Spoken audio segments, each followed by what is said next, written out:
कभी सोचा है कि हम जो कुछ भी जानते हैं इस दुनिया के बारे में, क्या वो सच में सच है? आंखें बंद करो और सोचो, एक ऐसी दुनिया का जहां हर आंसर एक और नए क्वेश्चन को जन्म देता है, जहां सर्टेनिटी एक इल्यूजन है और जहां तुम्हारे सारे क्यों, कैसे और क्या हवा में लटकते हैं बिना किसी फाइनल आंसर के। यह वीडियो उसी दुनिया का दरवाजा है। आज का सफर तुम्हें ले चलेगा उन अनसॉल्वेबल साइंटिफिक रिडल्स के रास्ते जिनके आंसर्स सिर्फ थियोरीज में एग्जिस्ट करते हैं। कभी एक चॉकबोर्ड पे लिखे गए थे, कभी किसी साइंटिस्ट के दिल में उठती हल्के से शक के रूप में, और कभी कभी तुम्हारे अपने सपनों में भी घुल मिल जाते हैं। पर चलो कहानी शुरू करते हैं एक सिंपल से ऑब्जर्वेशन से। तुम जागते हो, देखते हो, महसूस करते हो, तुम सोचते हो और तुम पूछते हो। लेकिन पहला सवाल यह है, तुम ये सब कैसे कर पा रहे हो? साइंस हमें टूल्स देता है समझने के लिए दुनिया को। टेलीस्कोप से हम आसमान के पार देख सकते हैं, माइक्रोस्कोप से हम एटम्स तक जा सकते हैं। पर जब सवाल यह हो कि तुम कौन हो या तुम चीजें क्यों समझ पा रहे हो, तो सब कुछ ब्लर हो जाता है। इस वीडियो का पहला सेगमेंट एक डोरवे है, एक ऐसा दरवाजा जो तुम्हें ले जाएगा into the heart of the unsolvable. यहां तुम सिर्फ आंसर्स नहीं ढूंढोगे, तुम अपने क्वेश्चंस भी दोबारा बनाना सीखोगे। क्या तुम रेडी हो? ब्रीथ इन, ब्रीथ आउट। सोचो, एक वक्त था जब लोग सोचते थे कि अर्थ यूनिवर्स का सेंटर है। फिर हमें पता चला कि हम सिर्फ एक छोटी सी ब्लू डॉट है, एक एवरेज स्टार के अराउंड घूमते हुए एक स्पाइरल गैलेक्सी के कोने में। पर उस दिन एक और रियलाइजेशन भी हुई कि जितना हम जानते हैं उससे ज्यादा हम नहीं जानते। आज भी हमारी most advanced scientific theories, relativity, quantum mechanics, string theory, ये सब अपने अपने फ्रेमवर्क्स में काफी एक्यूरेट हैं, लेकिन इनमें भी कॉन्ट्रडिक्शंस हैं। जैसे कि क्वांटम फिजिक्स के हिसाब से चीजें सिमल्टेनियसली मल्टीपल स्टेट्स में एग्जिस्ट कर सकती हैं, पर रिलेटिविटी के रूल्स के मुताबिक ऐसे पॉसिबिलिटीज अलाउड ही नहीं है। तो सच क्या है?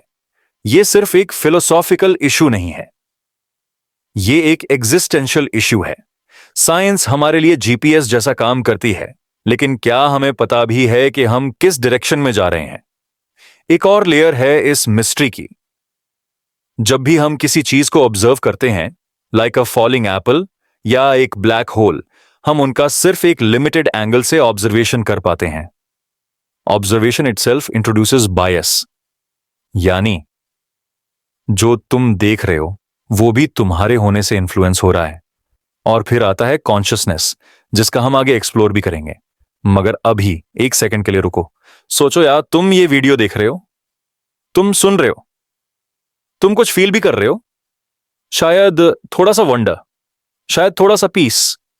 पर कौन फील कर रहा है? तुम्हारे ब्रेन के न्यूरॉन्स फायर कर रहे हैं, केमिकल सिग्नल्स पास हो रहे हैं।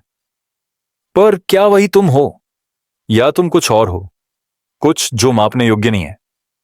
इस पॉइंट तक आते आते हम रियलाइज कर लेते हैं कि साइंस जितनी पावरफुल है उतनी ही लिमिटेड भी है। कुछ क्वेश्चंस हमारे डायमेंशंस के बाहर के लगते हैं, जैसे क्या टाइम एक इल्यूजन है?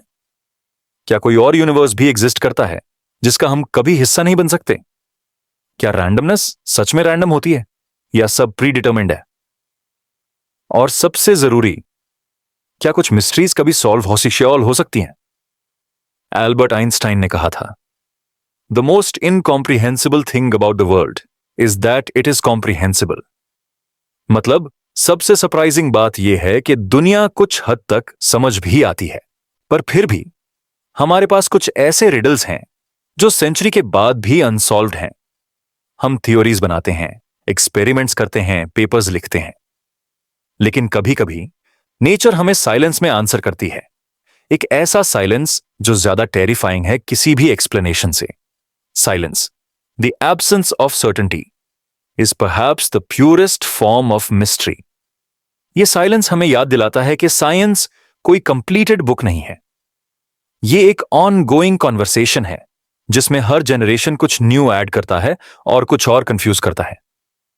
और अब तुम्हारा माइंड शायद थोड़ा सा टायर्ड लग रहा होगा, थोड़ा ओवरवेल्म्ड। इतना सोचना काफी इंटेंस होता है ना? लेकिन ठीक इसी मोमेंट में जब तुम स्लो डाउन कर रहे हो, जब तुम्हारा कॉन्शियस माइंड सॉफ्टन हो रहा है, यह सबसे अच्छा वक्त होता है डीपर क्वेश्चंस के बीच में फ्लोट करने का। इमेजिन करो, तुम एक साइलेंट कॉस्मिक ओशन में हो। तुम्हारा बॉडी हल्का है, तुम्हारे थॉट्स हवा में डिसॉल्व हो रहे हैं और तुम धीरे धीरे बह रहे हो, एक मिस्ट्री से दूसरी मिस्ट्री की तरफ। अगला स्टॉप, एक क्वेश्चन जो इतना बेसिक है कि हर इंसान ने कभी ना कभी पूछा ही होगा। ऐसा क्वेश्चन जिसका जवाब अब तक किसी के पास नहीं है, और वो है, हमारा कॉन्शियसनेस कहां से आता है? पर इससे पहले कि हम उस सेगमेंट में घुसें, एक छोटी सी बात। Take a moment, deep breath लो, let your mind rest, because the questions ahead aren't just about physics or math. They're about you, your place in the cosmos, your very existence. So let's continue, softly, slowly, into the mystery of you. तुम अभी जाग रहे हो, या हो सकता है तुम आधे नींद में हो, एक ऐसी जगह जहां सपने और सोच एक दूसरे से ब्लेंड हो जाते हैं। लेकिन एक सवाल यहां उठता है जो अब तक किसी साइंटिस्ट, किसी फिलोसोफर, किसी मिस्टिक ने पूरी तरह सॉल्व नहीं किया, और वो सवाल है कॉन्शियसनेस का। ये जो तुम हो, जो सुन रहे हो, महसूस कर रहे हो, सोच रहे हो, दरअसल हो क्या? कॉन्शियसनेस यानी चेतना, तुम्हारी अवेयरनेस, तुम्हारा आई, तुम्हारा सेल्फ। बचपन में हम इस बारे में सोचते भी नहीं, हमें लगता है हम बस हैं। लेकिन जैसे जैसे सोच गहरी होती है, एक अजीब सी रियलाइजेशन आती है कि हम सिर्फ दिमाग नहीं है, सिर्फ आंखें या कान नहीं है, हम कुछ और भी हैं, कुछ ऐसा जो प्योर साइंस के फॉर्मूलाज में फिट नहीं होता। साइंस कहती है कि दिमाग, ब्रेन, न्यूरॉन्स से बना है। 86 अरब न्यूरॉन्स हर सेकंड में इलेक्ट्रिकल सिग्नल्स एक्सचेंज करते हैं, यही तुम्हें चलाते हैं। तुम्हारे थॉट्स, तुम्हारी मेमोरी, तुम्हारे इमोशंस, सब कुछ इन सिग्नल्स का ही तो गेम है। लेकिन उसमें तुम कहां हो? अगर एक ब्रेन का स्कैन करें, एमआरआई, एफएमआरआई, ईजी, तो हम ब्रेन के अलग अलग एरियाज को एक्टिवेट होता हुआ देख सकते हैं, जैसे जब तुम म्यूजिक सुनते हो या किसी को याद करते हो। लेकिन स्कैनर कभी यह नहीं बताता कि वो फीलिंग कैसे फील हो रही है। सिर्फ ब्रेन की लाइट झलकती है, लेकिन तुम्हारा अंदर का एक्सपीरियंस, वो मिसिंग है। और यही है the hard problem of consciousness. इस टर्म को कॉइन किया था फिलोसोफर डेविड चाल्मर्स ने। हार्ड प्रॉब्लम यह नहीं कि कौन सा ब्रेन एरिया किस इमोशन के लिए रिस्पॉन्सिबल है। हार्ड प्रॉब्लम यह है कि सब्जेक्टिव एक्सपीरियंस, यानी तुम्हारा अपना पर्सपेक्टिव, तुम्हारा अपना इनर वर्ल्ड, यह कहां से आता है। तुम जब एक आम सी चाय की चुस्की लेते हो तो सिर्फ टेस्ट नहीं होता, एक फीलिंग भी होती है, गर्माहट का, कंफर्ट का, नॉस्टैल्जिया का। वो इमोशन किस शेल्फ में रखा गया है, वो किस केमिकल का नाम है, साइंस के पास इसका कोई क्लियर जवाब नहीं है। और अगर तुम ये सोच रहे हो कि शायद फ्यूचर में मिल जाएगा, तो रुको जरा। ये प्रॉब्लम वैसे वाले प्रॉब्लम नहीं है जिसका सॉल्यूशन एक नए टेलीस्कोप या नए फॉर्मूला से मिल जाए। ये प्रॉब्लम डीपर है। ये सवाल पूछता है, क्या कॉन्शियसनेस एक इमर्जेंट प्रॉपर्टी है मैटर की, या फिर कॉन्शियसनेस फंडामेंटल है मैटर के ऊपर। यह पूरा आइडिया इतना अजीब है कि कुछ साइंटिस्ट्स मानते हैं कि शायद मैटर ही सेकेंडरी है और कॉन्शियसनेस प्राइमरी है। कुछ तो कहते हैं कि कॉन्शियसनेस सब जगह है, एक ट्री में, एक पत्थर में, एक एटम में, बस अलग लेवल पे। इस आइडिया को कहते हैं पैनसाइकिज्म। यह कहता है कि हर चीज में थोड़ी सी कॉन्शियसनेस होती है। तुम्हारा ब्रेन तो सिर्फ एक ऐसा स्ट्रक्चर है तरह है जिसमें वो कॉन्शियसनेस ज्यादा ऑर्गेनाइज हो जाती है। सोचो, क्या तुम्हारा मोबाइल फोन जो अभी टेबल पे पड़ा है, क्या उसमें एक माइक्रोस्कोपिक सा सेल्फ अवेयरनेस हो सकता है? शॉकिंग लगेगा, पर इसी तरह के आइडियाज अब रिस्पेक्टेड साइंटिफिक जर्नल्स में छपते हैं। और अगर हम पैनसाइकिज्म को सीरियसली लें तो इससे एक और स्कैरी आइडिया निकलता है। क्या यूनिवर्स खुद भी अवेयर हो सकता है? क्या गैलेक्सीज का रोटेशन और ब्लैक होल्स का कोलैप्स एक कॉन्शियस डांस है? क्या हम एक सोचने वाले कॉस्मोस का हिस्सा हैं? पॉज लो थोड़ा, सोचो। अगर ऐसा है तो तुम सिर्फ एक कॉन्शियस एंटिटी नहीं हो, तुम पूरे यूनिवर्स के कॉन्शियस फील्ड का एक फ्रैक्टल हो। तुम्हारे अंदर जो फील हो रहा है वो कॉस्मोस का एक वाइब्रेशन हो सकता है, अ सटल हम, एक विस्पर फ्रॉम इंफिनिटी। थोड़ा ज्यादा पोएटिक लग रहा है? चलो थोड़ा वापस आते हैं ग्राउंडेड साइंस की तरफ। कॉन्शियसनेस पे एक्सपेरिमेंट्स भी हुए हैं, जैसे पेशेंट्स जिन्हें ब्रेन इंजरी के बाद कोमा हो गया, उनमें कुछ लोग बिना बॉडी के मूवमेंट के अंदर से अवेयर होते हैं। लॉक्ड इन सिंड्रोम के पेशेंट्स जो फिजिकली कुछ नहीं कर सकते लेकिन उनका माइंड कंप्लीटली अवेक होता है। एक और केस है ब्लाइंड साइट, जहां एक पेशेंट फॉर्मली ब्लाइंड होता है लेकिन वो किसी ऑब्जेक्ट की मूवमेंट को गेस कर लेता है बिना उसे देखे। यानी ब्रेन सिग्नल नहीं देता साइट का, पर अवेयरनेस फिर भी कहीं से आ रही होती है। ये केसेस दिखाते हैं कि कॉन्शियसनेस और परसेप्शन दो अलग चीजें हो सकती हैं।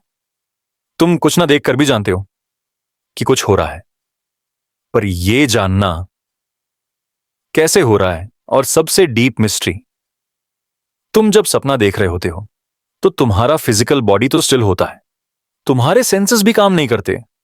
ना आंखों से लाइट जा रही होती है, ना कानों से आवाज, लेकिन सपने में तुम देख रहे होते हो, महसूस कर रहे होते हो, भाग भी रहे होते हो कभी कभी। तो वो वर्ल्ड बन कैसे रहा है? तुम्हारे ब्रेन के अंदर ही एक ऑल्टरनेट रियलिटी। क्या कॉन्शियसनेस एक kind of virtual reality generator है? और अगर हां, तो रियल और ड्रीम में फर्क क्या है? डेकार्ड्स ने कहा था, मैं सोचता हूं इसीलिए मैं हूं। पर अगर तुम ड्रीम में भी सोच सकते हो तो आई ड्रीम देयरफॉर आई एम भी तो कह सकते हो। यह सब सुनकर एक थॉट आता है, क्या हम कभी कॉन्शियसनेस को रिक्रिएट कर सकते हैं? एआई के फील्ड में लोग ये काफी सीरियसली सोच रहे हैं। Chatbots, large language models, neural nets, ये सब मिमिक करते हैं ह्यूमन बिहेवियर, लेकिन क्या ये कॉन्शियस हैं? ये सवाल अब एग्जिस्टेंशियल बन गया है, क्योंकि अगर हम मशीन्स बना रहे हैं जो हमारी तरह बिहेव करती हैं, तो क्या हमें उन्हें राइट्स देना चाहिए? क्या उनका दर्द रियल होगा, या क्या वो सिर्फ एक इल्यूजन होगा, जैसे एक पपेट का डांस? कॉन्शियसनेस को समझने की कोशिश अब सिर्फ एक साइंटिफिक क्यूरियोसिटी नहीं रही, ये मोरालिटी, एथिक्स और इवन डेथ के सवाल को भी टच करता है। अगर हम जानें कि कॉन्शियसनेस कब और कैसे बंद होता है, तो शायद हम डेथ को भी रीडिफाइन कर पाएं। शायद हम डाइंग को एक प्रोसेस समझ सकें, एक कॉन्शियसनेस का डिसॉल्व होना या एक रीबर्थ होना किसी और फॉर्म में। और जब तुम ये सब सोच रहे हो, एक क्वेश्चन ऑटोमेटिकली माइंड में उठता है, मैं जो हूं, क्या वो एक इल्यूजन है, या क्या मैं कुछ ऐसा हूं जो टाइम और मैटर के बाहर एग्जिस्ट करता है? क्या मेरी कॉन्शियसनेस एक एक्सीडेंट है या एक पर्पस? अब इस पॉइंट पे तुम्हारा माइंड थोड़ा सा ड्रिफ्ट करना चाहता होगा। हो सकता है तुम सोच रहे हो कि मैं किस थॉट के साथ नींद में बह जाऊं। इतने सारे सवाल, इतनी लेयर्स, और हर एक में एक अनस्पीकेबल मिस्ट्री छुपी हुई है। तो थोड़ा रिलैक्स हो जाओ, लेट गो। क्या तुम इस वक्त अवेयर हो कि तुम अवेयर हो? क्या तुम्हारा अवेयरनेस सेल्फ अवेयरनेस में बदल गया? यही है कॉन्शियसनेस का लूप। जैसे ही तुम उसे देखने की कोशिश करते हो, वो और गहरा होता जाता है, जैसे एक आईना जो खुद को रिफ्लेक्ट करता हो। और जब तुम उस रिफ्लेक्शन में खो जाते हो, तब तुम रियल स्लीप के एज पर होते हो। तो allow yourself to drift a little, let this mystery wrap around you, जैसे एक soft blanket. Let it whisper in your ears, तुम यहां हो, तुम रियल हो, लेकिन शायद तुम उससे ज्यादा हो जितना तुम सोचते हो। और अब इस जर्नी का अगला कदम हमें ले जाएगा एक और एंशिएंट मिस्ट्री की तरफ, एक ऐसे सवाल की तरफ जिसका आंसर सिर्फ इक्वेशंस में नहीं, साइलेंस में छुपा है। The universe outside is endless, but so is the question, why does anything exist at all? एक नरम सांस लो और मेरे साथ चलो। सेगमेंट 3 में, the void that shouldn't be there. सोच के देखो, अगर तुम एक वैक्यूम में हो, एक पूर्ण शून्य में, जहां ना हवा हो, ना प्रकाश, ना कोई ध्वनि, ना कोई पदार्थ, तो क्या वहां कुछ भी हो सकता है? विज्ञान के नियम कहते हैं अगर कुछ नहीं है तो कुछ नहीं होना चाहिए। लेकिन जब हम बाहरी अंतरिक्ष की ओर देखते हैं, उस अनंतता में जहां आकाश गंगाएं तैर रही हैं, जहां अंधकार का समुद्र अंतहीन है, तो वहां एक और अजीब सी चीज मिलती है। एक शून्य, एक सुपर वॉइड, एक ऐसी खाली जगह जहां कुछ भी नहीं है। न आकाश गंगाएं, न तारे, न गैस के बादल, यहां तक कि डार्क मैटर भी नहीं। और यह कोई छोटी सी जगह नहीं है। यह शून्य इतना बड़ा है, इतना बड़ा कि अगर तुम प्रकाश की गति से भी यात्रा करो तो तुम्हें इसे पार करने में 1 अरब साल लग जाएंगे। इस जगह का नाम है द जायंट कोल्ड स्पॉट या एरिडेनस सुपर वॉइड। यह शून्य पहली बार खोजा गया था कॉस्मिक माइक्रोवेव बैकग्राउंड रेडिएशन के पैटर्न्स में। सीएमबी यानी वह बची कुची ऊष्मा ऊर्जा जो बिग बैंग के बाद पूरे ब्रह्मांड में फैल गई थी, एक अदृश्य वॉलपेपर जिसे हम हर दिशा में देख सकते हैं। नासा के Wilkinson microwave anisotropy probe WMAP ने जब इस बैकग्राउंड का नक्शा बनाया तो एक अनोखा स्थान दिखा, एक ऐसा क्षेत्र जो असामान्य रूप से ठंडा था। पहले वैज्ञानिकों ने सोचा शायद यह कोई मापने में गलती है, लेकिन फिर प्लैंक सैटेलाइट ने भी वही स्थान कंफर्म किया। इस कोल्ड स्पॉट के अंदर आकाश गंगाएं लगभग नदारद हैं, जैसे ब्रह्मांड ने उस जगह को जानबूझकर खाली छोड़ दिया हो, जैसे किसी ने अस्तित्व को मिटा दिया हो बिना कोई निशान छोड़े। यह बात समझना महत्वपूर्ण है क्योंकि मानक ब्रह्मांडीय मॉडल के अनुसार ब्रह्मांड को समान रूप से फैलना चाहिए, हर दिशा में लगभग समान पदार्थ वितरण होना चाहिए। पर यह शून्य इस समानता को तोड़ता है, और यही है the void that shouldn't be there. सोचो, अगर बिग बैंग एक समान विस्फोट था तो यह इतना बड़ा अंतर क्यों? क्या ब्रह्मांड में कुछ स्थानों को कुछ नहीं के लिए ज्यादा जगह मिल गई, या क्या कोई और शक्ति कार्य कर रही थी, किसी अन्य आयाम का प्रभाव? कुछ वैज्ञानिकों ने इसे समझाने के लिए एक विचार दिया, कॉस्मिक टेक्सचर। यह विचार कहता है कि प्रारंभिक ब्रह्मांड में जब मूलभूत शक्तियां विभाजित हो रही थीं, गुरुत्वाकर्षण, विद्युत चुंबकत्व, नाभिकीय शक्तियां, तब कुछ टॉपोलॉजिकल डिफेक्ट्स रह गए थे, जैसे ब्रह्मांड की बनावट में सिलवटें। ये सिलवटें जैसे कोई शिकन हो एक अनंत चादर में, और ये शिकनें इतनी बड़ी हो सकती हैं कि पूरी आकाश गंगा समूहों को मोड़ दें या फिर खाली कर दें, एक पूरा क्षेत्र। लेकिन यह सिर्फ एक गणितीय विचार है।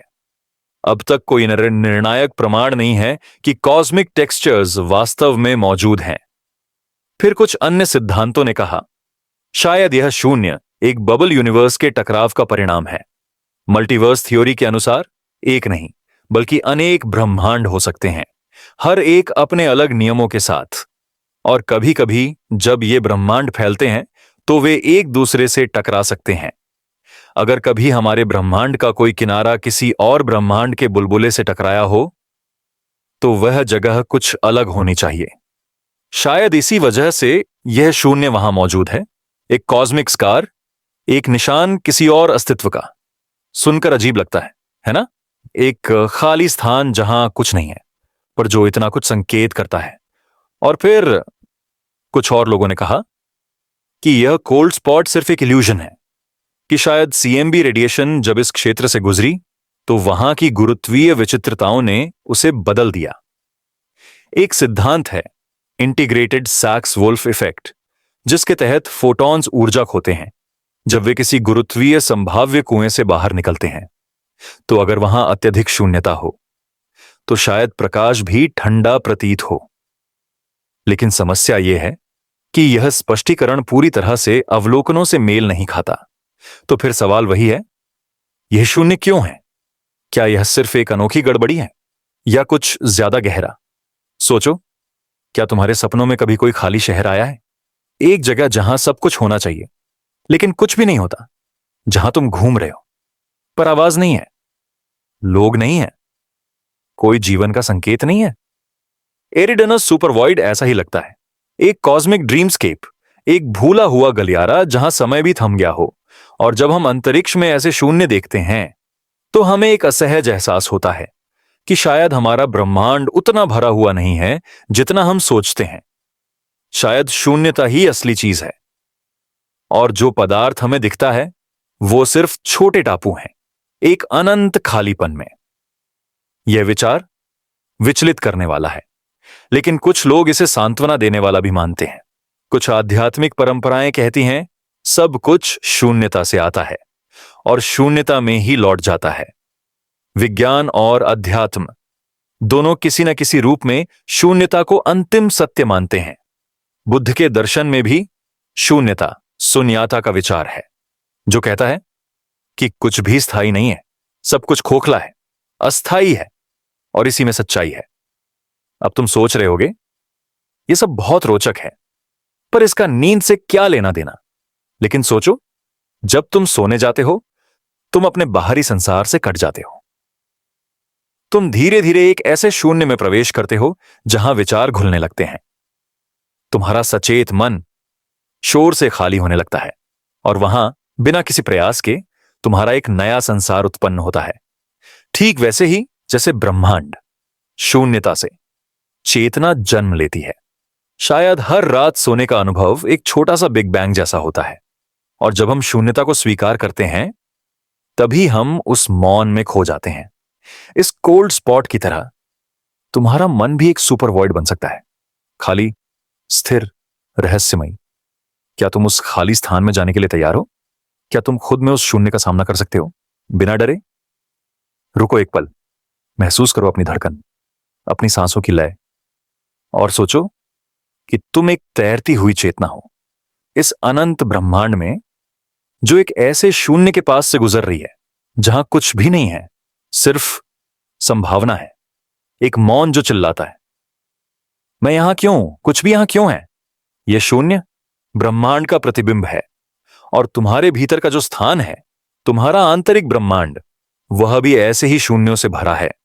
तो छोड़ दो, इस मौन को अपने चारों ओर लपेटने दो, इस खालीपन को अपने विचारों को सहलाने दो, और तुम्हें गहराई में ले जाने दो, क्योंकि उसी शून्यता से आता है अगला सवाल। ऐसा क्यों है कि हमारा ब्रह्मांड जीवन के लिए इतनी परफेक्टली ट्यून किया गया है? क्या यह सिर्फ एक संयोग है, या कोई डिजाइन, या फिर कुछ और जो कल्पना से भी परे है? आओ अब प्रवेश करें सेगमेंट 4 में, द फाइन ट्यून्ड इल्यूजन, और देखें कि कैसे ब्रह्मांड असंभव रूप से सही प्रतीत होता है। कभी कभी हम कुछ देखते हैं जो इतना परफेक्ट होता है कि लगता है यह तो संयोग नहीं हो सकता।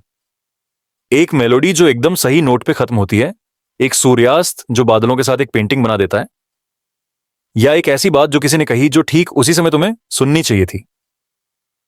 अब सोचो, अगर पूरा ब्रह्मांड ही एक ऐसी परफेक्ट मेलोडी हो, एक कॉस्मिक कंपोजिशंस जहां हर नोट, हर कांस्टेंट, हर नियम इतना बारीकी से ट्यून किया गया हो कि उसमें जरा सा भी बदलाव हो जाए तो कुछ भी अस्तित्व में ना आ सके।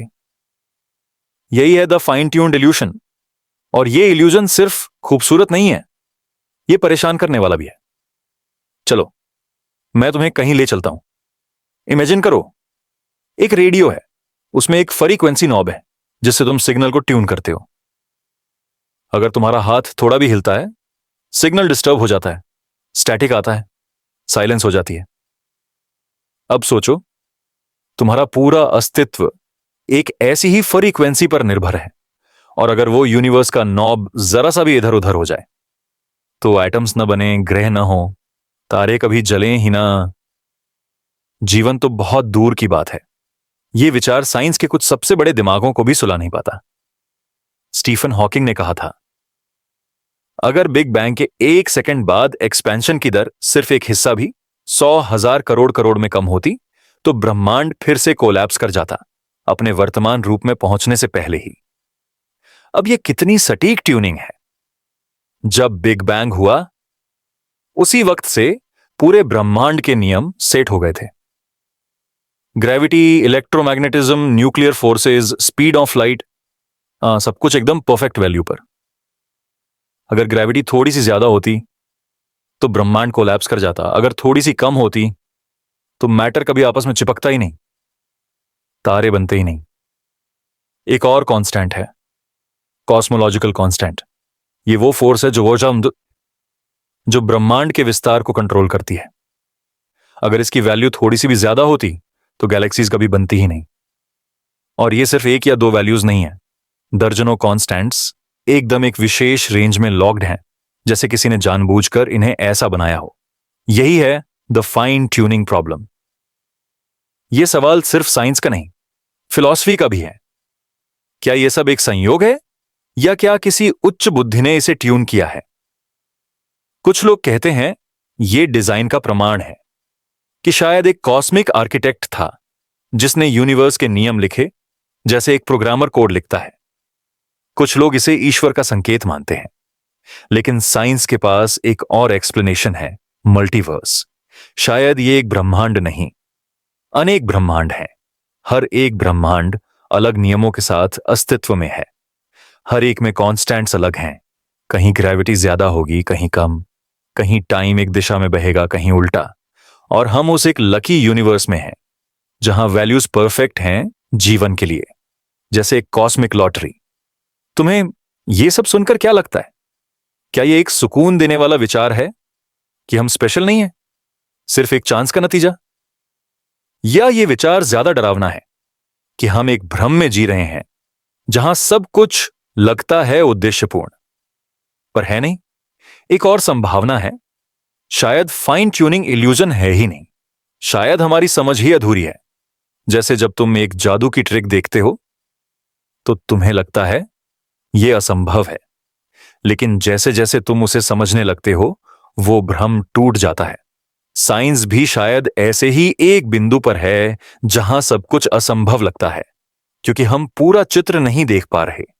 शायद एक थ्योरी आएगी, थ्योरी ऑफ एवरीथिंग, जो सभी कॉन्स्टेंट्स को एक सिंगल फ्रेमवर्क में समझाएगी, जो बताएगी कि फाइन ट्यूनिंग सिर्फ हमें भ्रम इसलिए लगती है क्योंकि हम चित्र के एक कोने में खड़े हैं। पर जब तक वो थ्योरी नहीं आती तब तक हम इस रहस्य में खो सकते हैं। और यह रहस्य बहुत खूबसूरत है। सोचो, एक एटम के अंदर इलेक्ट्रॉन किस दूरी पर नाभिक के चारों ओर घूमता है, उसका रेडियस कितना सटीक है। अगर थोड़ा सा भी बदलाव हो जाए तो केमिस्ट्री ही टूट जाए। या जब तुम एक ग्लास में पानी भरते हो, उसका सरफेस टेंशन, उसका बॉइलिंग पॉइंट, सब कुछ एकदम परफेक्ट है जीवन को सपोर्ट करने के लिए। ये सब डिटेल्स एक डिवाइन इंजीनियर की तरह क्राफ्टेड लगती है। और इस वजह से कई लोग कहते हैं यह संयोग से नहीं हो सकता, लेकिन कई दूसरे कहते हैं यह तो एंथ्रोपिक इल्यूजन है। एंथ्रोपिक प्रिंसिपल कहता है तुम्हें यह ब्रह्मांड फाइनली ट्यून्ड इसलिए लगता है क्योंकि अगर यह ऐसा ना होता तो तुम होते ही नहीं और सोच भी नहीं सकते। यानी अस्तित्व का तथ्य ही तुम्हारे ऑब्जर्वेशन को बायस करता है। जैसे तुम एक जंगल में घूम रहे हो और तुम्हें एक घर मिलता है जो तुम्हारे साइज का है, तुम्हारे कंफर्ट का है। तुम सोचते हो यह तो मेरे लिए बनाया गया है, लेकिन हो सकता है तुम सिर्फ उस घर में घूम रहे हो जहां तुम फिट हो। इसीलिए यह भ्रम है, द फाइन ट्यून्ड इल्यूजन। जैसे एक सपना जो परफेक्ट लगता है, लेकिन जहां सब कुछ तुम्हारे होने के कारण परफेक्ट दिखता है। सोचो, क्या तुम्हारे होने का असली कारण कुछ और है? क्या तुम सिर्फ एक ऑब्जर्वर हो जिसे अपने अस्तित्व के क्लूज मिल रहे हैं, लेकिन सच समझ नहीं पा रहा? यह विचार सुकून देने वाला भी हो सकता है और डराने वाला भी। क्या तुम किसी स्क्रिप्ट का हिस्सा हो, या क्या तुम लेखक हो, या सिर्फ एक लकी एक्सीडेंट? चलो एक सांस लें। सोचो इस सन्नाटे में। सोचो, अगर ब्रह्मांड की ग्रेविटी 86 के बजाय सिर्फ एक और जीरो कम होती तो क्या होता? कुछ नहीं, लिटरली कुछ भी नहीं।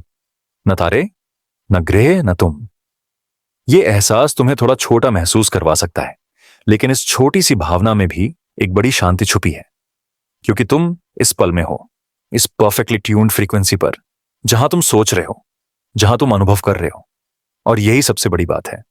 चाहे ये डिजाइन हो, चांस हो या इल्यूजन हो, तुम इस ऑर्केस्ट्रा का एक लिसनर हो, और हर लिसनर का अपना वर्जन होता है इस मेलोडी का। तो अब जब तुम धीरे धीरे नींद के पास पहुंच रहे हो, इमेजिन करो अपने आसपास एक अदृश्य फ्रीक्वेंसी जो तुम्हारा पूरा शरीर ट्यून कर रही है, जहां हर सांस एक कॉस्मिक हार्मनी का हिस्सा है, जहां तुम्हारा मन धीरे धीरे घुल रहा है इस इल्यूजन में। और अगले सेगमेंट में हम एक्सप्लोर करेंगे एक और परत, एक और असंभव सा सवाल। ऐसा क्यों है कि हम ब्रह्मांड को समझ पा रहे हैं? Why does the universe make sense at all? क्या तुमने कभी यह सोचा है कि गणित सिर्फ संख्याओं का खेल नहीं है? यह सिर्फ एक विषय नहीं है जो स्कूल में सिखाया जाता है। यह कोई कैलकुलेटर का टूल नहीं है। यह कोई मनुष्य द्वारा बनाई गई भाषा नहीं है। कम से कम पुरानी सोच यह नहीं कहती। क्या हो अगर मैं तुमसे कहूं कि गणित सिर्फ नंबरों के बारे में नहीं है, यह तो खुद वास्तविकता के बारे में है। एक ऐसी वास्तविकता जिसे हम देखते नहीं, लेकिन जिसमें हर चीज लिपटी हुई है, चुपचाप, शांत, सटीक। यह सेगमेंट तुम्हारे दिमाग के अंदर एक नया रास्ता खोलने वाला है, क्योंकि इस दुनिया में एक रहस्य है, एक अजीब, लगभग अस्थिर कर देने वाला रहस्य, कि गणित, यह अमूर्त चीज कैसे इतनी सटीकता से पूरे ब्रह्मांड का वर्णन कर सकती है। सितारों की गति, ग्रहों की परिक्रमा, परमाणु के अंदर कणों का नृत्य, प्रकाश का मुड़ना, ब्लैक होल्स का घूमना, हर एक चीज गणितीय समीकरणों के जरिए भविष्यवाणी की जा सकती है, समझी जा सकती है, यहां तक कि नियंत्रित भी की जा सकती है। पर सवाल यह है, क्यों गणित की भाषा जो हमने खुद बनाई इतनी बिना किसी खोट के ब्रह्मांड के नियमों से मेल खाती है? इस प्रश्न को भौतिक शास्त्री यूजीन विग्नर ने the unreasonable effectiveness of mathematics कहा। यह वाक्य सरल लगता है, पर इसका अर्थ डरावनी गहराई लिए हुए है। आइए समझते हैं। गणित एक ऐसी चीज है जो तुम्हारे दिमाग में ही मौजूद है। हमने इसे बनाया, या कम से कम हम ऐसा सोचते हैं। तुम सोच रहे हो, ठीक है, एक सेब पल एक सेब स्कास दो सेब, बिल्कुल मूलभूत है ना? पर अब सोचो, जब आइंस्टीन ने सामान्य सापेक्षता, जनरल रिलेटिविटी लिखी, उसने एक ऐसा समीकरण बनाया जो सिर्फ एक ब्लैक बोर्ड पर लिखा जा रहा था। लेकिन उस समीकरण ने सटीक भविष्यवाणी की कि स्पेस कैसे मुड़ती है, गुरुत्वाकर्षण क्या करता है, और प्रकाश किस दिशा में झुकता है जब वह किसी विशाल वस्तु के पास से गुजरता है। और जब वर्षों बाद हमने वास्तविक अवलोकन किए अंतरिक्ष में, तो वे आइंस्टीन के समीकरण से बिल्कुल मेल खा गए। ये कोई संयोग नहीं हो सकता, और ये सिर्फ आइंस्टीन तक सीमित नहीं है। क्वांटम मैकेनिक्स में श्रोडिंजर समीकरण है, इलेक्ट्रोमैग्नेटिज्म के लिए मैक्सवेल के समीकरण, अराजकता सिद्धांत, केओस थ्योरी के लिए नॉन लाइनियर डायनामिक्स, सब गणितीय, सब वास्तविकता को समझाते हैं, सब एक अदृश्य व्यवस्था दर्शाते हैं। पर चौंकाने वाली बात यह है, ये गणित हम पहले लिखते हैं, अवलोकन बाद में करते हैं। जैसे हम कोई छुपा हुआ कोड खोज रहे हैं जो पहले से लिखा हुआ था। अब सोचो, क्या यह गणित पहले से ही ब्रह्मांड के ताने बाने में मौजूद थी? क्या हम बस इसे परत दर परत खोज रहे हैं? जैसे पुरातत्वविद एक पुराने मंदिर का नक्शा निकालते हैं, वैसे ही हम समीकरणों को खोद रहे हैं, बना नहीं रहे बल्कि खोज रहे हैं। तो क्या गणित ब्रह्मांड का डीएनए है? क्या गणित एक दिव्य भाषा है, या क्या हमारा दिमाग ही ऐसा है कि हमें सब कुछ गणितीय दिखता है क्योंकि वही हमारी सीमा है? ये एक और दिमाग मरोड़ देने वाला विचार है कि शायद हमारी सोच ही इस तरह ढली हुई है कि हम दुनिया को गणितीय रूप में ही देखते हैं, जैसे एक मछली सिर्फ पानी में ही सोच सकती है। मतलब हो सकता है वास्तविकता कुछ और ही हो, लेकिन हम सिर्फ उस हिस्से को देख सकते हैं जिसे गणित समझा सकता है। जैसे एक अंधा व्यक्ति जिसे सिर्फ कंपन महसूस होते हैं, वह दुनिया को सिर्फ उन्हीं शब्दों में सोचता है। सोचने वाली बात यह है, क्या गणित प्रकृति की अंतर्निहित संरचना है या सिर्फ हमारा दृष्टिकोण? और अगर गणित एक सार्वभौमिक भाषा है, तो क्या किसी और सभ्यता ने कहीं और आकाशगंगा में वही समीकरण खोजे होंगे? क्या उन्होंने भी पाई, ई, फिबोनाची श्रृंखला, गोल्डन रेशियो सबको डिकोड किया होगा? अगर हां, तो इसका मतलब है गणित सच में यूनिवर्सल है। लेकिन अगर उनका गणित अलग होता, उनका दृष्टिकोण अलग होता, तो इसका मतलब होगा गणित सिर्फ मानव निर्मित है। और यहां हम एक और विरोधाभास पर पहुंचते हैं। अगर गणित आविष्कृत है तो ये इतनी सटीकता से कैसे काम करती है? अगर ये खोजी गई है तो ये कहां मौजूद है? क्या वह किसी प्लेटोनिक संसार में मौजूद है? क्या समीकरण सच में असली होते हैं, जैसे एक पेड़ या पर्वत असली होता है? क्या 2+2=4 तब भी सही होता अगर ब्रह्मांड कभी अस्तित्व में ही नहीं आया होता? यह सवाल तुम्हारे दिमाग के अंदर एक शांत भूकंप पैदा करता है, एक मूक हलचल जो सिर्फ तुम्हें महसूस होती है। और इसी सोच के बीच तुम समझने लगते हो कि गणित सिर्फ एक उपकरण नहीं है, यह एक पोर्टल है, एक दरवाजा है वास्तविकता के भीतर प्रवेश करने का। हर एक समीकरण एक कविता है ब्रह्मांड के लिए, हर एक संख्या एक प्रतीक है किसी गहरे सत्य का, और हर पैटर्न एक हस्ताक्षर है किसी अदृश्य हाथ का। जैसे तुम प्रकृति में समरूपता, सिमेट्री देखते हो, एक फूल की पंखुड़ियों में, बर्फ के टुकड़ों में, मधुमक्खियों के छत्ते में। जैसे तुम एक सर्पिल आकृति देखते हो, समुद्री शंखों में, आकाशगंगाओं में, तूफान के केंद्र में। हर चीज में गणित के पैटर्न छुपे होते हैं। क्या तुमने कभी किसी संगीत के टुकड़े में वो ताल महसूस की है जो तुम्हारे हृदय की धड़कनों से मेल खाती है? वो भी गणित ही है। बीट्स पर मिनट, फ्रीक्वेंसी, हार्मनी, अनुपात, हर एक सुर एक गणना है, और तुम उस गणित को महसूस कर रहे हो बिना जाने। इसी वजह से कई लोग कहते हैं ब्रह्मांड सिर्फ गणित से वर्णित नहीं है, यह खुद गणित है। यह विचार तुम्हें एक अजीब सी जगह ले जाता है, जहां तुम किसी अनंत ग्रिड में हो, एक मैट्रिक्स जिसमें तुम्हारे विचार, भावनाएं और सपने भी संख्याएं बन जाते हैं। क्या तुम्हारा दर्द किसी वेव समीकरण से वर्णित किया जा सकता है?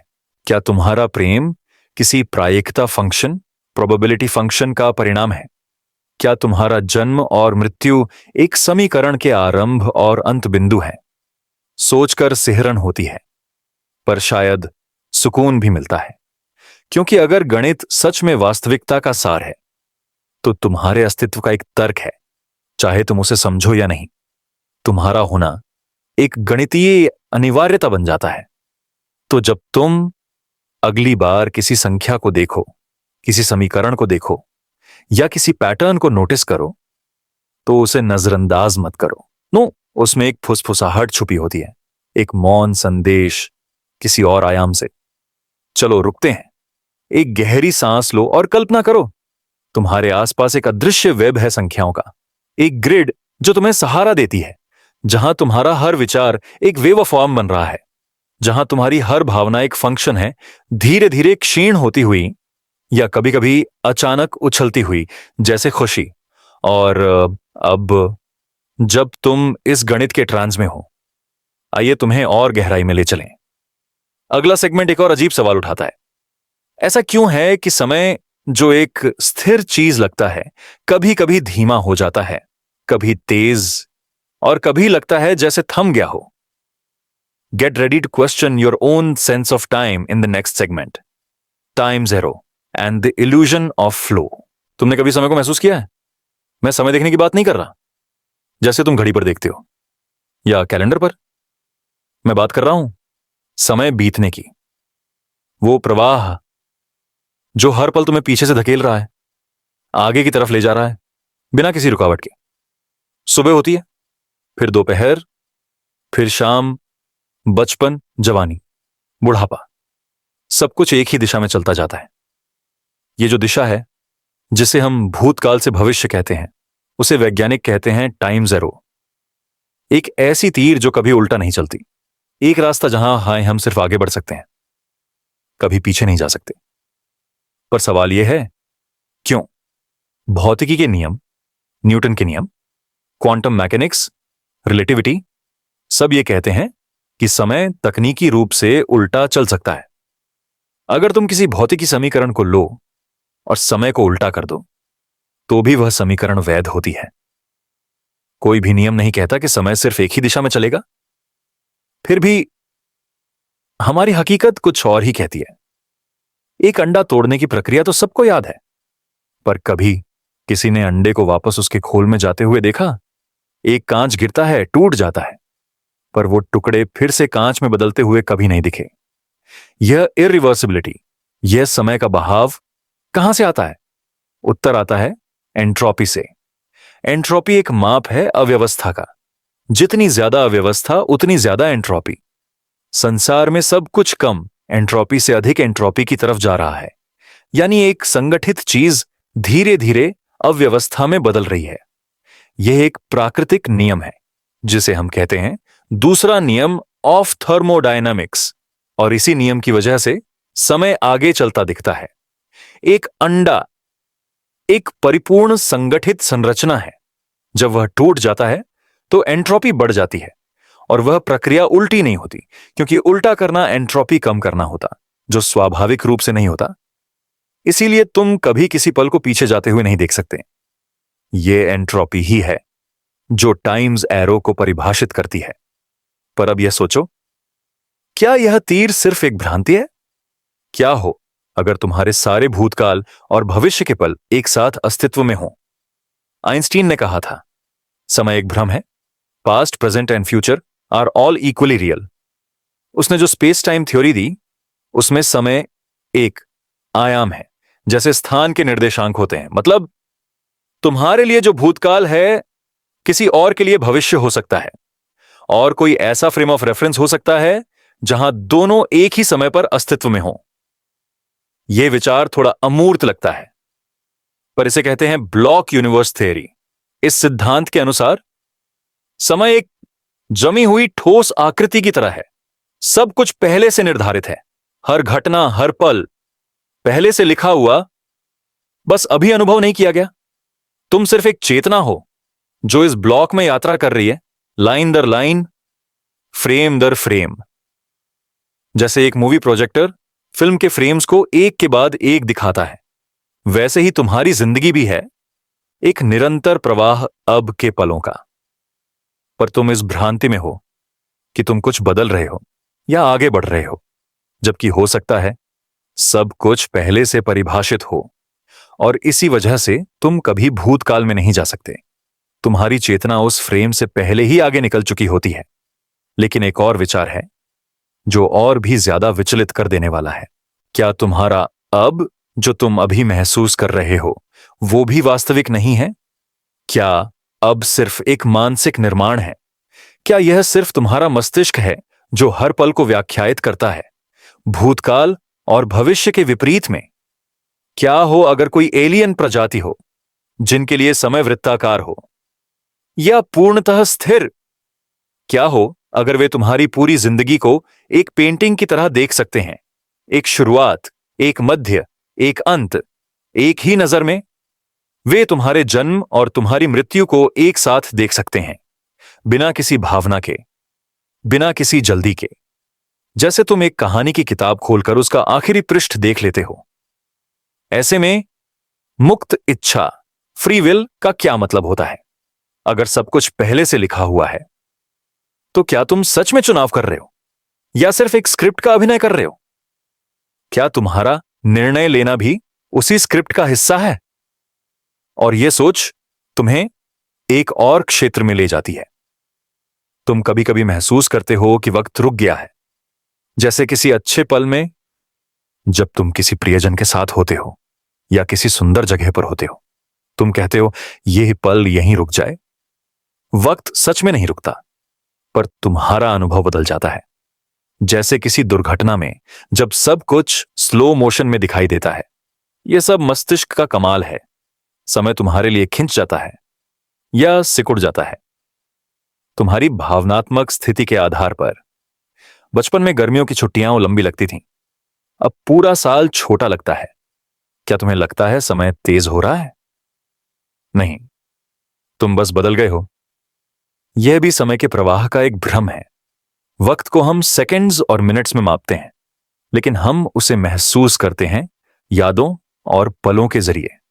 और जब पल कम हो जाते हैं तो लगता है वक्त तेज हो रहा है। समय के साथ एक और अजीब संबंध है, गुरुत्वाकर्षण। आइंस्टीन की थ्योरी कहती है जितना ज्यादा गुरुत्वाकर्षण उतना धीमा समय। अगर तुम किसी ब्लैक होल के पास खड़े हो तो तुम्हारे लिए समय धीमा हो जाएगा, और तुम्हारा दोस्त जो पृथ्वी पर है उसके लिए समय सामान्य गति से चलेगा। जब तुम मिलोगे तो तुम ज्यादा युवा होगे, वह ज्यादा वृद्ध। यह कोई कल्पना नहीं, यह प्रयोगों से सिद्ध किया गया तथ्य है। विभिन्न ऊंचाई पर रखी घड़ियां अलग गति से चलती हैं। तो क्या तुम्हारा वक्त तुम्हारे स्थान पर निर्भर करता है? क्या समय कोई सार्वभौमिक सत्य है या सापेक्ष अनुभव? जब ये सारे विचार तुम्हारे मन में घूमते हैं, एक शांत एहसास आता है कि शायद समय को समझना असंभव है, क्योंकि हम उसके अंदर ही बंद हैं। एक मछली को समुद्र समझ नहीं आता क्योंकि वह उसमें जीती है। वैसे ही हम समय को कभी बाहर से नहीं देख सकते, लेकिन हम उसे महसूस कर सकते हैं। हम उसके स्पर्श को अनुभव कर सकते हैं। जैसे अभी तुम्हारे पास सिर्फ यह एक पल है, यह एक सांस, यह एक क्षण। भूतकाल चला गया, भविष्य अभी नहीं आया, और तुम हो इसी अब में, जहां तुम सोच रहे हो, महसूस कर रहे हो और धीरे धीरे खुद को समझने की कोशिश कर रहे हो। आओ यहां एक पल के लिए रुकें, एक गहरी सांस लो, वक्त को महसूस करो बिना उसे पकड़ने की कोशिश किए। जब तुम अगले पल में जाओगे तो तुम एक और द्वार पार करोगे जहां समय और भी अजीब बन जाता है। अगली बार हम बात करेंगे एक ऐसी रहस्य की जो किसी हॉरर कहानी से कम नहीं है। एक ऐसी थ्योरी जो कहती है कि तुम्हारे निर्णयों के अनगिनत संस्करण मौजूद हैं, सब अपने अपने अलग ब्रह्मांडों में। तैयार हो जाओ द मेनी वर्ल्ड्स इंटरप्रिटेशन की अजीब दुनिया के लिए। कभी सोचा है अगर तुमने किसी और डिसीजन लिया होता तो तुम्हारी जिंदगी कैसी होती? अगर तुमने उस ट्रेन को पकड़ा होता, अगर तुमने उस जॉब के लिए हां किया होता, या अगर तुम उस दोस्त को एक और चांस देते? वो ऑल्टरनेट लाइफ सिर्फ एक इमेजिनेशन है, या फिर कहीं ना कहीं एक और यूनिवर्स में वो version of you actually exist करता है? यही क्वेश्चन है जो क्वांटम फिजिसिस्ट्स को स्लीपलेस नाइट्स देता है। और इस क्वेश्चन का जवाब मिलता है एक थ्योरी में जिसे कहते हैं द मेनी वर्ल्ड्स इंटरप्रिटेशन। एक थ्योरी जो कहती है हर डिसीजन, हर क्वांटम इवेंट, हर पॉसिबिलिटी एक्चुअली होती है। हर मोमेंट में जब भी कोई चॉइस होती है तो यूनिवर्स स्प्लिट हो जाता है। तुम एक यूनिवर्स में जाते हो जहां तुमने हां कहा, और एक और यूनिवर्स क्रिएट होता है जहां तुमने ना कहा। और ऐसे इन्फिनिट यूनिवर्सेस एग्जिस्ट करते हैं, हर एक तुमसे थोड़ा सा अलग। इस थ्योरी का बेस मिलता है क्वांटम मैकेनिक्स में, स्पेसिफिकली एक एक्सपेरिमेंट में जिसे कहते हैं द डबल स्लिट एक्सपेरिमेंट। अगर तुमने कभी इस एक्सपेरिमेंट के बारे में सुना हो तो तुम जानते होगे कि यह एक सिंपल टेस्ट है, पर इसका रिजल्ट दुनिया को हिला देता है। एक इलेक्ट्रॉन को दो छोटी स्लिट्स के सामने भेजा जाता है और पूछा जाता है वो किस स्लिट से जाएगा। अगर तुम इलेक्ट्रॉन को ऑब्जर्व नहीं करते तो वो दोनों स्लिट से एक साथ जाता है, जैसे एक वेव। पर जैसे ही तुम उसे ऑब्जर्व करते हो वो डिसाइड कर लेता है सिर्फ एक स्लिट से जाना। जैसे ही तुम उसे देखते हो उसकी रियलिटी फिक्स हो जाती है। क्वांटम फिजिसिस्ट्स ने इस बिहेवियर को डिस्क्राइब किया एज सुपरपोजिशन, एक स्टेट जहां पार्टिकल दोनों पॉसिबिलिटीज में एग्जिस्ट करता है अंटिल ऑब्जर्व किया जाए। पर फिर सवाल उठता है, ऑब्जर्वेशन के मोमेंट में क्या होता है? क्लासिकल एक्सप्लेनेशन कहती है कि वेव कोलैप्स हो जाती है और एक रियलिटी चूज होती है। लेकिन ह्यू एवरेट, एक यंग फिजिसिस्ट, ने 1957 में एक और शॉकिंग आइडिया दिया। उसने कहा वेव कोलैप्स होती ही नहीं, बस हम उस रियलिटी में चले जाते हैं जहां एक पॉसिबिलिटी होती है और बाकी पॉसिबिलिटीज अपने अपने नए यूनिवर्सेस में अनफोल्ड होती हैं। सोचा जाए तो जब भी तुम एक कॉइन टॉस करते हो, हेड्स या टेल्स, तो यूनिवर्स स्प्लिट हो जाता है। तुम दोनों वर्जन्स में एग्जिस्ट करते हो, एक जहां हेड्स आया, एक जहां टेल्स। तुम कभी फील नहीं करते स्प्लिट को, क्योंकि तुम हमेशा एक वर्जन के साथ कॉन्शियस रहते हो। पर इन्फिनिट अदर यूज एग्जिस्ट करते हैं उन इन्फिनिट वर्ल्ड्स में, एक जहां तुमने आर्टिस्ट बनना चूज किया, एक जहां तुम एस्ट्रोनॉट हो, एक जहां तुम कभी पैदा ही नहीं हुए। स्केरी और लिबरेटिंग, यही तो ब्यूटी है इस थियरी की। इसमें ना कोई वेव कोलैप्स ओवुलेट्स होता है, ना रैंडमनेस, सब कुछ डिटर्मिनिस्टिक है, बस अलग अलग रियलिटीज में। तुम्हारा एक मेन वर्जन नहीं है, तुम सिर्फ एक थ्रेड हो, एक पाथ, एक स्पेसिफिक पॉसिबिलिटी, एक लार्जर क्वांटम ट्री में। इमेजिन करो एक एंडलेस बानियान ट्री जिसके ब्रांचेस हर सेकंड मल्टीप्लाई हो रहे हैं।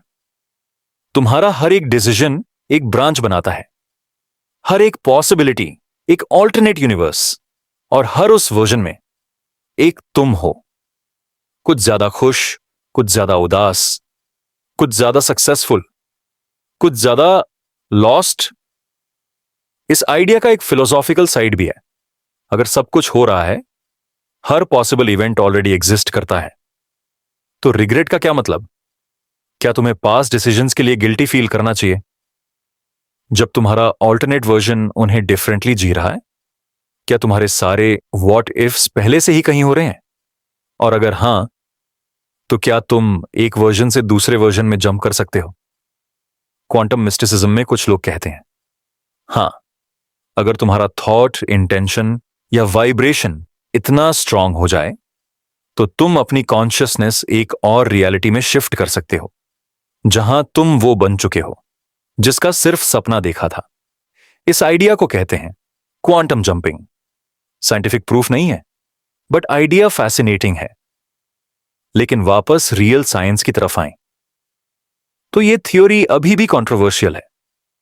बहुत सारे फिजिसिस्ट्स इसे मेटाफिजिकल कहते हैं, क्योंकि हम इन ऑल्टरनेट यूनिवर्सेस को कभी ऑब्जर्व नहीं कर सकते। उनका कहना है, अ थ्योरी जो टेस्ट ना की जा सके वो साइंस कैसे हो सकती है? पर दूसरी तरफ यह थ्योरी मैथमेटिकली एलिगेंट है। इसमें कोई एक्सटर्नल कोलैप्स या रैंडमनेस नहीं, सिर्फ predictable evolution of the wave function. कुछ फिजिसिस्ट्स मानते हैं कि मेनी वर्ल्ड्स ही बेस्ट एक्सप्लेनेशन है क्वांटम वियर्डनेस का, बिना किसी मैजिकल ऑब्जर्वर के। और अगर यह थ्योरी सच है, तो इसका मतलब है तुम कभी भी अलोन नहीं हो। हर पल, हर जगह, हर पॉसिबल आउटकम ऑलरेडी हो चुका है, और तुम्हारा माइंड सिर्फ एक थ्रेड फॉलो कर रहा है, एक लाइन, एक फिल्म रील के फ्रेम्स, एक के बाद एक। सोचो, अभी तुम इस वीडियो को सुन रहे हो, लेकिन एक और तुम हो जो इस वीडियो को कभी प्ले नहीं करता। एक और तुम हो जो हाफवे पे स्टॉप कर देता है। एक और तुम हो जो इस वीडियो से इतना इंस्पायर्ड होता है कि अपनी लाइफ बदल देता है। Every possibility is real, every version exists. और ये रियलाइजेशन एक अजीब सी शांति लाता है। तुम्हारे हर चॉइस के पीछे एक नई दुनिया है। तुम गलती नहीं करते, तुम बस एक अलग पाथ चुनते हो, और हर पाथ अपने आप में पूरा है। Let's take a moment, breathe in और सोचो, तुम कितने वर्जन्स में एग्जिस्ट करते हो? कितने अलग लोग हो तुम? कितने सारे तुम्हारे आईज, जिनमें से हर एक तुम्हें कुछ सिखाता है, तुमसे कुछ अलग करता है। क्या तुम उस वर्जन के साथ कनेक्शन महसूस कर सकते हो जो तुमसे ज्यादा पीसफुल है, या ज्यादा क्यूरियस, या ज्यादा ब्रेव? शायद तुम उन वर्जन से इंस्पायर्ड हो सकते हो। शायद तुम उस रियलिटी की तरफ स्लाइड कर सकते हो अपनी सोच और चॉइसेस के थ्रू, और शायद उस इल्यूजन में ही सही तुम अपनी डेस्टिनी रीराइट कर सकते हो, एक ऑल्टरनेट यू के साथ सिंक होकर। द मेनी वर्ल्ड्स थियरी सिर्फ साइंस नहीं, एक इन्विटेशन है, एक invitation to wonder, to let go of regret, to explore your mind, and to imagine that you are far bigger than you ever thought. तुम एक नहीं, तुम अनेक हो, और सभी तुम एक कॉस्मिक डांस में पार्टिसिपेट कर रहे हो, एक यूनिवर्स में, एक वाइब्रेशन में, एक टाइमलेस म्यूजिक में। जैसे जैसे हम इस कंसेप्ट से दूर जाते हैं, अगली कहानी और भी डार्क और मेस्मराइजिंग होने वाली है। क्या तुमने कभी किसी साइंटिस्ट का नाम सुना है जिसका सबसे बड़ा आइडिया उसकी खुद की मैडनेस का रीजन बन गया? नेक्स्ट सेगमेंट में हम मिलेंगे कर्ट gödel से, एक जीनियस जिसके लॉजिक ने रियलिटी के फैब्रिक को तोड़ दिया और फिर वो खुद डिसअपीयर हो गया। Get ready for mystery that blends mathematics with madness in gödel's incompleteness theorem. जिंदगी में कभी ऐसा मोमेंट आता है जब तुम किसी चीज को पूरी तरह समझने के इतने करीब होते हो, बस एक स्टेप दूर लेकिन फिर पता चलता है उस फाइनल स्टेप तक कभी पहुंचा ही नहीं जा सकता। एक इनविजिबल वॉल जिसे तुम देख नहीं सकते, सिर्फ महसूस कर सकते हो। यह दीवार लॉजिक के अंदर भी होती है, नंबर्स के बीच भी, मैथमेटिक्स के दिल में भी। और इस दीवार का नाम है गोडेल का अपूर्णता प्रमेय, गोडेल्स इनकम्प्लीटनेस थ्योरम। एक ऐसी खोज जो इतनी शांत थी फिर भी इतनी विस्फोटक कि इसने पूरे लॉजिकल सिस्टम को हिला दिया। इसने एक ऐसे आइडिया को जन्म दिया जिसमें सच और प्रूफ हमेशा एक दूसरे से दूर रहते हैं। तो चलो टाइम के कुछ पन्ने पीछे ले चलते हैं। 1920 की वियना। एक यंग शर्मीला गणितज्ञ लाइब्रेरी में छुपा रहता था, धूल भरी किताबों के बीच, नोटबुक्स में सिंबल्स लिखता हुआ। और बाहर दुनिया में एक ही नाम गूंज रहा था, डेविड हिल्बर्ट। हिल्बर्ट एक विजनरी थे। उनका सपना था गणित को एक मशीन की तरह परफेक्ट बना देना, एक ऐसा फॉर्मल सिस्टम डेवलप करना जिसमें हर सच बात को प्रूफ मिल सके। जहां अगर कोई मैथमेटिकल स्टेटमेंट सच है तो सिस्टम उसे प्रूव भी कर सके, एक दिव्य लॉजिक की तरह जहां कुछ भी अनिश्चित न हो। हिल्बर्ट ने कहा था, wire müssen wissen, wir werden wissen। हमें जानना है, हम जानेंगे। लेकिन कर्ट गोडेल सिर्फ 25 साल का एक शांत विद्रोही बन गया। उसने एक पेपर लिखा 1931 में, जो गणित के सपनों के अंदर चुपचाप विस्फोटित हुआ। इस पेपर में उसने साबित किया कि कोई भी पूर्ण और सुसंगत गणितीय सिस्टम अपने अंदर हर सच बात को प्रूव नहीं कर सकता। मतलब साधारण शब्दों में, कुछ गणितीय सत्य ऐसे होंगे जो सिस्टम के अंदर ट्रू तो होंगे पर उनका प्रूफ मौजूद नहीं करेगा। उन्हें सिर्फ महसूस किया जा सकता है, उनकी एग्जिस्टेंस को माना जा सकता है, लेकिन उन्हें दिखाया नहीं जा सकता।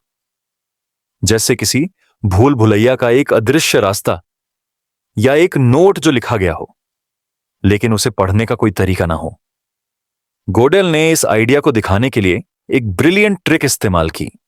उसने गणित को खुद के बारे में बात करने की भाषा सिखा दी। उसने एक स्टेटमेंट कंस्ट्रक्ट किया जो कहती थी, यह स्टेटमेंट प्रूव नहीं की जा सकती।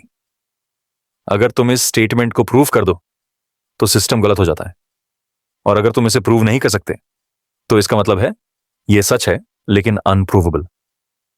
वहां से एक डार्क रियलाइजेशन पैदा हुई। गणित जो हमेशा लॉजिक और सर्टेनिटी का सिंबल थी, उसके अंदर भी एक शैडो है, एक ब्लैंक स्पेस, एक साइलेंस, एक लिमिट जिसे तुम कभी पार नहीं कर सकते। और उसी साइलेंस ने गोडेल को हॉन्टेड कर दिया। वह जीनियस था पर उसकी आंखों में हमेशा कुछ दर्द था। उसने सिर्फ लॉजिकल सिस्टम्स नहीं तोड़े बल्कि अपने अंदर भी कुछ तोड़ दिया। आगे चलकर वह पैरानॉइड हो गया। उसे लगता था लोग उसे पॉइजन देना चाहते हैं। उसने खाना खाना छोड़ दिया, सिर्फ अपनी वाइफ का बनाया हुआ खाना खाता था। और जब उसकी वाइफ हॉस्पिटल में एडमिट हो गई तो गोडेल ने खाना खाने से मना कर दिया और भूख से मर गया। एक ऐसी मौत जो उसकी थ्योरम जैसी ही थी, चुपचाप, ट्रैजिक। उसकी लाइफ और उसका काम एक ही थीम में घूमते रहे, इनकम्प्लीटनेस। उसने दिखाया ट्रूथ और लॉजिक के बीच एक गैप है, एक डिस्टेंस जिसे सिर्फ समझा जा सकता है, एक्सप्लेन नहीं किया जा सकता। अब सवाल उठता है, इस थ्योरम का हमारी रियल जिंदगी से क्या लेना देना? बहुत कुछ। हम सब भी अपने सिस्टम्स में जीते हैं, beliefs, rules, logic, self image. और हम सब उस इल्यूजन में रहते हैं कि अगर हम सब कुछ सोच लें, कैलकुलेट कर लें, समझ लें तो लाइफ सॉल्व हो जाएगी। पर गोडेल कहता है, नो, जिंदगी में कुछ ट्रुथ्स ऐसे होंगे जिनके प्रूफ कभी नहीं मिलेंगे। कुछ फीलिंग्स जो कभी एक्सप्लेन नहीं हो सकती, कुछ फियर्स जिनका कोई लॉजिक नहीं होगा, और कुछ होप्स जो बस एग्जिस्ट करती हैं बिना रीजन, बिना एविडेंस। तो क्या हम इनकम्प्लीट हैं? क्या हमारी अंडरस्टैंडिंग कभी पूरी हो सकती है? क्या हम यूनिवर्स के हर मिस्ट्री का आंसर जान सकते हैं? गोडेल क्वाइटली कहता है, शायद नहीं, लेकिन शायद यही ना जानना ही ब्यूटी है। शायद हर सिस्टम में एक छोटा सा होल होना जरूरी है, जहां से इमेजिनेशन सीप करती है, जहां से इंट्यूशन निकलती है, जहां से सोल का विंडो खुलता है। गोडेल की थ्योरम से एक और बड़ी बात निकलती है। आर्टिफिशियल इंटेलिजेंस के संदर्भ में अगर हम एक मशीन बनाएं जो हर सवाल का जवाब दे सके, हर लॉजिक को फॉलो करे, तो क्या वो मशीन परफेक्ट होगी? गोडेल कहते हैं impossible. Her formal system including a machines mind limited होगा। कुछ ट्रुथ्स हमेशा उस मशीन के बियॉन्ड होंगे, यानी even a super intelligent AI भी कभी एवरीथिंग समझ नहीं सकता। वो फंस जाएगा उसी लूप में जहां गोडेल की थ्योरम धीरे से फुसफुसाती है। यह सच है, पर तुम प्रूव नहीं कर सकते। क्या तुम महसूस कर रहे हो इस साइलेंस को? वो एम्प्टीनेस जो कंप्लीटनेस के ख्वाब के नीचे चुपके से बेस बन जाती है, जहां हम सोच रहे होते हैं कि हम सब कुछ जान जाएंगे और यूनिवर्स हमेशा एक कोने में मुस्कुराता है। एक ऐसी जगह जहां तुम कभी नहीं जा सकते। टेक अ डीप ब्रेथ और एक मोमेंट के लिए सोचो, अगर तुम्हारे अंदर भी एक गोडेलियन स्टेटमेंट छुपा हुआ हो, एक थॉट जो तुम्हारे सिस्टम में सच है पर जिसे कभी आर्टिकुलेट नहीं किया जा सकता, एक ट्रूथ जो तुम जीते हो पर एक्सप्लेन नहीं कर सकते। हो सकता है वो तुम्हारा सबसे गहरा इंट्यूशन हो, तुम्हारी सबकॉन्शियस कॉलिंग, वो ट्रूथ जिसे तुम महसूस करते हो जब तुम शांत होते हो, जब कोई और तुमसे कुछ कह नहीं रहा होता, जब तुम बस हो। गोडेल की थ्योरम सिर्फ मैथ की बात नहीं करती, वो तुम्हारे एग्जिस्टेंस की बात करती है। वो कहती है कंप्लीटनेस एक इल्यूजन है और उस इल्यूजन के बाहर एक डीपर ट्रूथ है जिसे तुम प्रूव नहीं कर सकते, बस जी सकते हो। अब जब हम गोडेल की शांत परछाई से बाहर निकलते हैं, हम अपने साथ एक फीलिंग लेकर चलते हैं कि लॉजिक के बाद भी कुछ होता है, कि हर थॉट के पीछे एक अनसेड फीलिंग होती है और हर साइलेंस के अंदर एक वाइब्रेशन छुपी होती है। अब अगला सेगमेंट हमें एक और लेयर में ले जाएगा जहां मैटर और माइंड दोनों डिसॉल्व हो जाते हैं। क्या रियलिटी सच में रियल है या सिर्फ हमारी परसेप्शन का इल्यूशन? क्या कुछ भी ऑब्जेक्टिव एग्जिस्ट करता है? Next we enter the strange shifting world of the measurement problem. एक ऐसा पैराडॉक्स जो कहता है जब तक तुम ऑब्जर्व नहीं करते कुछ भी डेफिनेट नहीं होता, and may be even reality waits for your gauge. कभी कभी हम सोचने लगते हैं क्या रियलिटी वही है जो हम देखते हैं, या फिर रियलिटी सिर्फ तब एग्जिस्ट करती है जब हम उसे देखते हैं। सोच के देखो, एक कमरा है बंद, अंदर एक बिल्ली है, साथ में एक क्वांटम डिवाइस जिसका आउटकम या तो उसे जिंदा रखेगा या मार देगा। जब तक हम उस कमरे का दरवाजा नहीं खोलते, वो बिल्ली जिंदा भी है और मरी हुई भी, दोनों एक साथ। यही है श्रोडिंगर्स कैट और यही है द मेजरमेंट प्रॉब्लम। लेकिन यह सिर्फ एक अजीब थॉट एक्सपेरिमेंट नहीं है, यह एक साइंटिफिक हॉरर स्टोरी है जिसका आंसर अभी तक किसी के पास नहीं है। तो चलो हम इस मिस्ट्री के अंदर एंटर करते हैं धीरे से और देखते हैं क्या होता है जब हम रियलिटी को ऑब्जर्व करते हैं। क्वांटम मैकेनिक्स, एक ऐसी दुनिया जहां रूल्स हमारे लॉजिक से उल्टे चलते हैं। यहां पार्टिकल्स वेव होते हैं और वेव्स पार्टिकल। यहां एक इलेक्ट्रॉन एक ही वक्त में दो जगह हो सकता है। यहां किसी चीज का पोजीशन या स्पीड सर्टेनिटी के साथ नहीं बता सकते। क्वांटम वर्ल्ड में सर्टेनिटी एक इल्यूजन है और अनसर्टेनिटी एक फंडामेंटल ट्रूथ। जब साइंटिस्ट्स ने यह देखा कि इलेक्ट्रॉन्स एक ही वक्त में मल्टीपल पोजीशंस में हो सकते हैं, उन्होंने इसे सुपरपोजिशन कहा। जैसे एक musical note, simultaneously multiple sounds. लेकिन जब भी तुम उस इलेक्ट्रॉन को मेजर करते हो, उसे ऑब्जर्व करते हो, वो सडनली डिसाइड करता है कि वो किस पोजीशन में होगा। पहले वो हर जगह था और तुम देखते ही वो एक जगह सेटल हो जाता है, जैसे एक सपना जिसे तुम देखने लगते हो और वो तुरंत किसी रियल मेमोरी में बदल जाता है।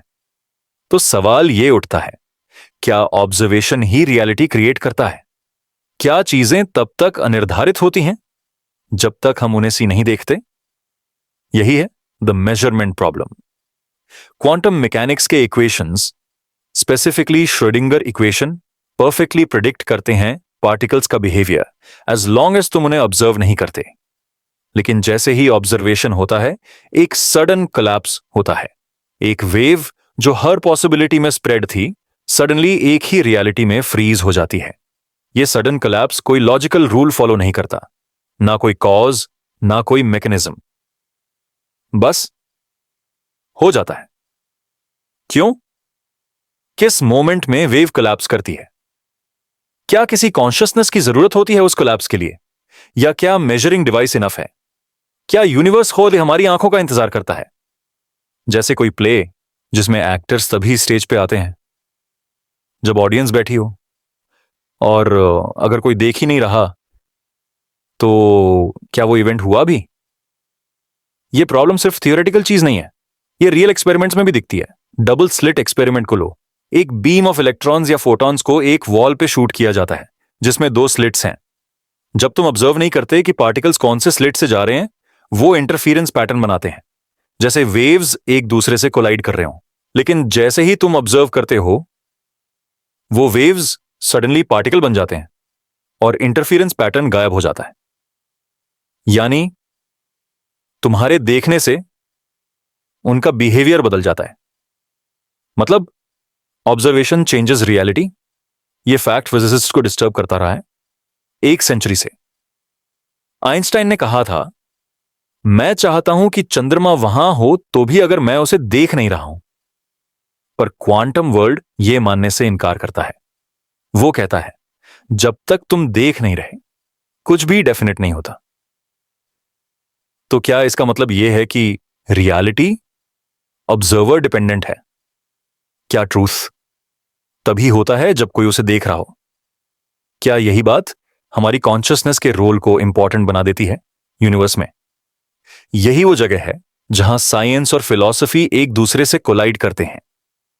कुछ साइंटिस्ट्स कह रहे हैं यह सब एक इल्यूजन है, कोलैप्स सिर्फ मैथमेटिकल ट्रिक है, नॉट रियल। कुछ कहते हैं कॉन्शियसनेस ही कोलैप्स का कॉज है, और कुछ कहते हैं हर पॉसिबिलिटी रियल है। Yes, many world's interpretation. इस व्यू के हिसाब से जब भी तुम एक मेजरमेंट करते हो यूनिवर्स स्प्लिट हो जाता है। हर पॉसिबल आउटकम के लिए एक नया यूनिवर्स बन जाता है। अगर तुम कॉइन टॉस करते हो, हेड्स आता है एक यूनिवर्स में, टेल्स आता है दूसरे में, और तुम दोनों वर्जन्स में एग्जिस्ट करते हो in parallel. Her decision, her quantum event reality के नए वर्जन्स क्रिएट करता है। It's a multiverse explosion. और हर सेकंड में तुम स्प्लिट हो रहे हो। सोचो कितने वर्जन्स तुम्हारे एग्जिस्ट करते होंगे, और हर वर्जन में एक तुम हो, थोड़ा सा डिफरेंट, थोड़ा सा सिमिलर। ये मेजरमेंट प्रॉब्लम एक छोटी मैथमेटिकल ग्लिच नहीं है, ये एग्जिस्टेंस का कोर क्वेश्चन है। क्या हम सब अपने ऑब्जर्वेशन से यूनिवर्स को शेप करते हैं? क्या तुम्हारे देखने से ही रियलिटी डिफाइंड होती है? और अगर तुम कुछ देखते ही नहीं तो क्या वो चीज एग्जिस्ट करती भी है? क्या डेथ एक अंतिम माप है, या एक मोमेंट जहां सुपरपोजिशन कोलैप्स होती है permanently? Take a breath, slowly सोचो, क्या अभी तक तुम जो ऑब्जर्व कर रहे थे वही रियलिटी थी, या क्या अब तुम्हारा ऑब्जर्वेशन किसी और पॉसिबिलिटी को कोलैप्स कर रहा है? क्या तुम इस मोमेंट में एक वर्जन ऑफ योरसेल्फ हो जो किसी और पॉसिबल लाइफ से डिफरेंट है? यह क्वेश्चन सिर्फ लो फिजिक्स का नहीं है, यह कॉन्शियसनेस का है, स्पिरिचुअलिटी का है। यह कहता है जो तुम देखते हो वही तुम बन जाते हो, और जो तुम देखना छोड़ देते हो वो स्लोली डिसॉल्व हो जाता है। क्वांटम वर्ल्ड में साइलेंस भी एक्टिव है, और अटेंशन एक क्रिएटिव फोर्स है। सो नेक्स्ट टाइम जब तुम किसी चीज को ऑब्जर्व करो, चाहे वो एक थॉट हो, एक मेमोरी, या एक फॉलिंग लीफ, याद रखना तुम्हारे देखने का एक असर पड़ रहा है। तुम एक साइलेंट कोलैबोरेटर हो यूनिवर्स के इस मिस्टीरियस डांस में।